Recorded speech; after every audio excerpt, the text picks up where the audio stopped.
Alright guys, we're going to be solving the second question from the chapter 4 of Johnston textbook, Mechanics of Materials. Before we start solving this one, let's just notice what's different compared to the previous question. In the last example, we had a hollow rectangular section, so calculating the moment of inertia was straightforward because we could subtract one rectangle from another. This problem is a little bit different because we have a different cross section. That means we first need to calculate the moment of inertia of a composite area before we use the bending stress formula or the flexure formula that we talked about. So the formula was negative m times y over I.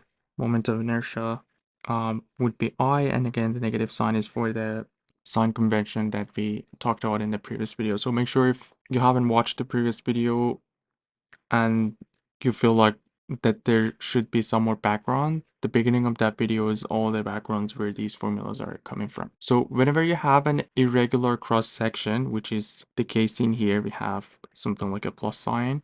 The first question you should ask is, how can I split this into simple shapes? Most of the time, rectangles are the easiest choice. We calculate the moment of inertia of each rectangle, then combine them carefully while making sure we don't count the overlapping region twice. So in this case, we can split this into one rectangle like this and two little ones on the side. Another thing worth mentioning is that the cross section is symmetric about both the horizontal and vertical center lines. Because of this symmetry, the centroid is located exactly at the center of the section, which would be somewhere in here. And since we're dealing with pure bending, the neutral axis passes through the centroid. So our neutral axis would be something like this, and this is going to be our y. So for each of these 2 points A and B, we know exactly how to measure the distance y for every point. So the question is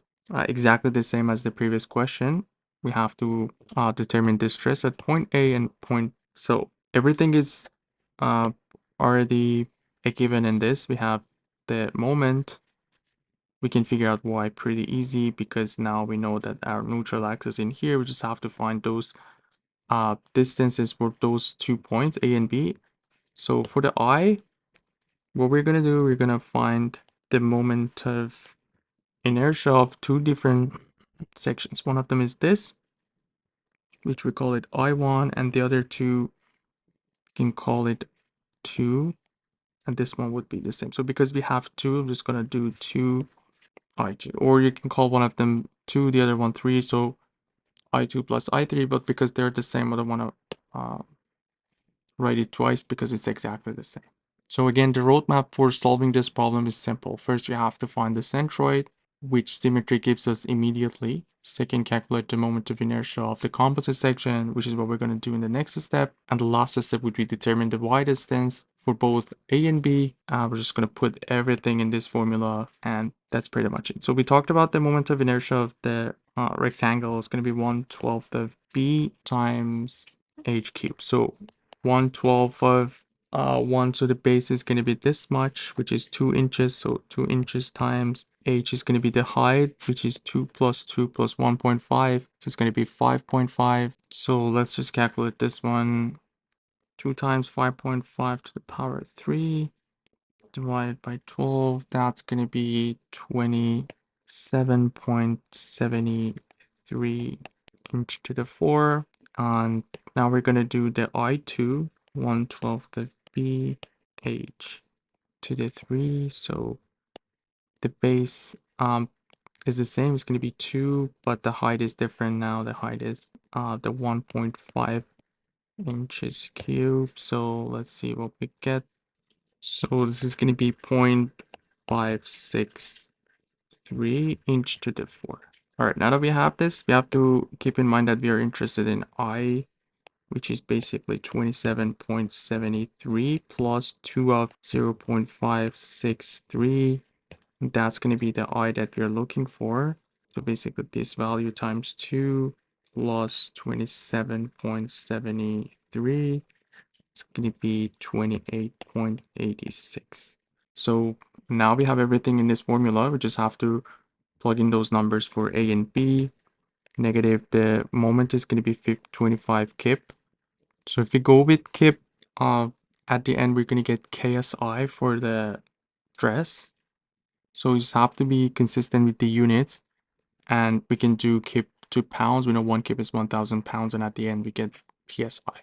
So I'm just going to keep it the way it is, 25. We're going to multiply by the y for the A. So basically we need this distance, which would be 2 plus half of 1.5, which is going to be 2.75. So that's what we have for point A, and obviously it's positive because we are above the neutral axis, and 28.86. So let's see what we get. 25 times 0.75 divided by 28.86. Oh, sorry, 2.75. So that's going to give us negative 2.38 KSI. And for the B, everything's the same. We have only a different Y, negative 25. Let's see what we have for B. So basically we have half of 1.5, which is 0.75. I don't know why I wrote here 0.75. So that's going to be 2.75. And we just have to put 0.75. That's going to give us negative 0.65 KSI, and the negative shows that they're both in compression, which makes sense. We can see that the beam is going to turn to something like this. So this side, which is where the A and B located, it's going to be on compression. So we have to get the values negative, and the bottom part would be in tension or positive. But again, because the 2 points are above the neutral axis, we're expecting something up negative or compression. Hope everything was clear. Let me know if you guys have any questions. You guys take care. I'll see you in the next video. Have a good one.